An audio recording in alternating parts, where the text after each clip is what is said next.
ಇಂಥ ಲಪುಟ್ ನನ್ನ ಮಕ್ಕಳದು ನಮ್ಗೆ ಏನೋ ಪ್ರತಿಕ್ರಿಯೆ ಕೇಳಬೇಡ್ರಿ. ಚಲೋ ಏನೇ ರಾಜಕಾರಣದಾಗ ಸ್ವಲ್ಪ ಏನಾರೇ ಮಾನ ಮರ್ಯಾದೆ ಇದ್ದವ್ರದ್ದು ಕೇಳ್ರಿ. ಏನೊಂದು ಹೋರಾಟ ಶುರು ಮಾಡಿದ್ರು ಅದರಿಂದ ಏನಾದರೂ ವಿಚಲಿತಗೊಂಡಿದ್ದಾರೆ ಇನ್ನೊಂದು ಯಾಕಂದ್ರೆ ಹೆಸರು ಬರ್ತದೆ ಸಹಜ ಐತ್ರಿ. ರಕ್ತ ಚಳವಳಿ ಮಾಡಿಸೋದು ಈ ರೀತಿ ಮಾಡ್ತಾರೆ. ಅಲ್ಲಿ ಎಷ್ಟು ಮಂಡ್ಯದಾಗ ಎಷ್ಟು MLA ಆರ್ಸ್ ಕಳ್ಸ್ಯಾರ ರಕ್ತ ಚಳವಳಿ 6 ಮಂದಿ ಇದ್ರಪ್ಪ. ನೀವು ಹೈಲೈಟ್ ಹೊಡೆದ್ರೆ ನಾವು ಚಂತನ ಹೇ ಭಾರಿ ರಕ್ತ ರಕ್ತ ರಕ್ತ ಅದು ಯಾವ ರಕ್ತ ಐತೋ ಗೊತ್ತಿಲ್ಲ. ಅವ್ರದ್ದೇ ರಕ್ತ ಐತೋ ಮತ್ತೆ ಯಾವ್ದಾರು ರಕ್ತ ಐತೋ. ಅವರು ಒಂದು ಗ್ರಾಮ ಪಂಚಾಯತಿಗೆ ಆರಿಸ್ತಂದಿಲ್ಲ ಅಲ್ಲಿ ಮಂಡ್ಯದವರು. ಅವ್ರಿಗೆ ನೈತಿಕತೆ ಐತ್ರಿ ನನ್ನ ಬಗ್ಗೆ ಮಾತಾಡ್ಲಿಕ್ಕೆ. ಮೊದಲು ಒಂದು 4 MLA ಆರಿಸ್ತಾ ತೋಳ್ರಿ ಮಂಡ್ಯದಾಗ ಮಂಡ್ಯ ನಮ್ಮ ವಿಜಯೇಂದ್ರನ ಅಪ್ಪನ ಊರ ಬೂಕನಕೆರೆ ಮಂಡ್ಯದಾಗ ಐತಿ. ಆ ಬುಕ್ಕನಕೆರೆದಾಗ ಗ್ರಾಮ ಪಂಚಾಯತಿ ಮೆಂಬರ್ ಇಲ್ಲ, ನನಗೆ ರಕ್ತದ ಪತ್ರ ಬರೀತಾರತ್ತ. ಉದ್ದೇಶ ಏನು ಸರ್ ಇಷ್ಟೆಲ್ಲ ಮಾಡೋದ್ರಿಂದ? ಉದ್ದೇಶ ಅಲ್ಲಿ ನೋಡ್ರಿ ಮಂಡ್ಯದಾಗ ರಕ್ತದ ಬರೀಲಕತ್ತಾರ. ಶಿವಮೊಗ್ಗದಾಗೆ ಬರೋದಿಲ್ಲಲ್ಲ, ಶಿವಮೊಗ್ಗದಾಗ ಬರೆದ್ರೆ ಒಂದು ಔಚಿತ್ಯ ಇತ್ತು, ಶಿಕಾರಿಪುರದಾಗ ಬರೆದ್ರೆ ಒಂದು ಔಚಿತ್ಯ ಇತ್ತು. ಯಾರೂ ಇಲ್ಲ. ಗ್ರಾಮ ಪಂಚಾಯತಿ ಹುಡುಕ್ಯಾಡಿದ್ರೆ ಇದು ತೊಗೊಂಡು ಹುಡುಕ್ಯಾಡಿದ್ರು ಒಂದು ಪಂಚಾಯತಿ ಮೆಂಬರ್ ಇಲ್ಲ.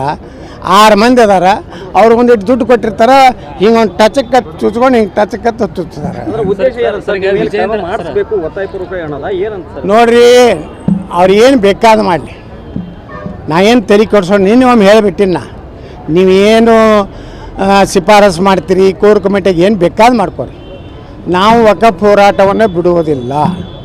ಪ್ರಧಾನಮಂತ್ರಿ ಹೇಳ್ದಂಗೆ ವಂಶವಾದ ಭ್ರಷ್ಟಾಚಾರ ರಾಜಕಾರಣಿಗಳ ವಿರುದ್ಧ ಅದು ನಮ್ಮ ಪಕ್ಷದ ಸ್ವಪಕ್ಷದಲ್ಲಿರಲಿ ವಿರೋಧ ಪಕ್ಷದಲ್ಲಿರಲಿ ನಾವು ಹೋರಾಟ ಮಾಡ್ತೀವಿ. ನಾವು ಸಿದ್ದರಾಮಯ್ಯ DK ಶಿವಕುಮಾರ್ ಜೋಡಿದ ಅಡ್ಜಸ್ಟ್ಮೆಂಟ್ ಇಲ್ಲ. ಅಡ್ಜಸ್ಟ್ಮೆಂಟ್ ಇದ್ದ ನಮ್ಮ ಸಕ್ಕರೆ ಕಾರ್ಖಾನೆಗೆ ಇಟ್ಟು ತೊಂದರೆ ಕೊಡ್ತಿರಲಿಲ್ಲ. ನನ್ನ ಮೇಲೆ 42 ಕೇಸುಗಳನ್ನು ಸಿದ್ದರಾಮಯ್ಯ DK ಶಿವಕುಮಾರ್ ಹಾಕ್ತಿರಲಿಲ್ಲ. ವಿಜಯೇಂದ್ರ ಮ್ಯಾಗ ಒಂದು ಕೇಸ್ ಹಾಕಿಲ್ಲ. ಯಡಿಯೂರಪ್ಪನವ್ರದ್ದು ಇನ್ನೂ ಎಷ್ಟೋ ಗಂಭೀರ ಪ್ರಕರಣ ಇದ್ರು ಇನ್ನೂ ಮುಚ್ಚಿಟ್ಟಿದ್ರು. ಈಗ ಪ್ರಕರಣಗಳನ್ನು ತೆಗಿಲಕತ್ತಾರ. ಅಂದ್ರೆ ಈಗ ಅವ್ರದ್ದು ಹಳಸೈತಿ. ಹಸಿದಿದ್ದಕ್ಕೆ ಒಂದಾಗ್ಯಾವ. ನಮ್ಮದು ಮುಚ್ಕೊಳ್ಳೋಕೆ ತಮ್ಮ ಮುಚ್ಕೊಳ್ಳಾಕ ನೋಡ್ರಿ ನೀವೇ ಹೇಳಕತ್ತೀರಿ. ನಮ್ಗೆ ಭಾಳ ಸಂತೋಷ. ನಾ ಯಾರಿಗೂ ಭೇಟಿ ಆಗೋದಿಲ್ಲ, ಏನೂ ಇಲ್ಲ. ಅವತ್ತೆಲ್ಲಿ ಪ್ರವಾಸ ಸರ್ಕಾರ ಬಲ್ಲಿ ಇಂಟೆಲಿಜೆನ್ಸ್ ಇದೆ, ಕೇಂದ್ರ ಸರ್ಕಾರ ಬಲ್ಲಿ.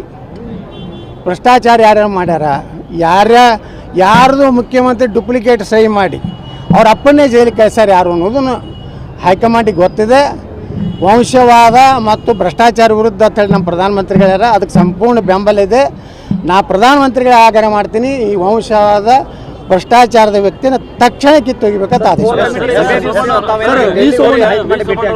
DK ಶಿವಕುಮಾರ್ ಹೇಳಿದ್ರೆ ನಾವು ಕೊಟ್ಟ ಭಿಕ್ಷೆಯಿಂದ MLA ಆಗಿವಿ.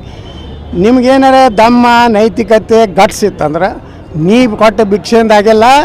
ದಮ್ ಐತೆ ನನ್ನ ಬಳಿ. ಇನ್ನೊಮ್ಮೆ ನಾನು ರಾಜೀನಾಮೆ ಕೊಟ್ಟು ಇನ್ನೊಮ್ಮೆ ಆರಿಸಿ ಬರ್ತೀನಿ. ಯಾರು ಬೇಕಾದ ಕ್ಯಾಂಡಿಡೇಟ್ ಹಾಕತ್ತೆ ಅವತ್ತು ಹೇಳಿಕೆ ಕೊಡಬೇಕಾಗಿತ್ತು.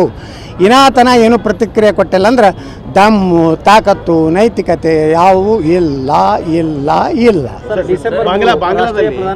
और नए न्यूज़ों के लिए देखते रहिए अपना चैनल TV22 न्यूज़।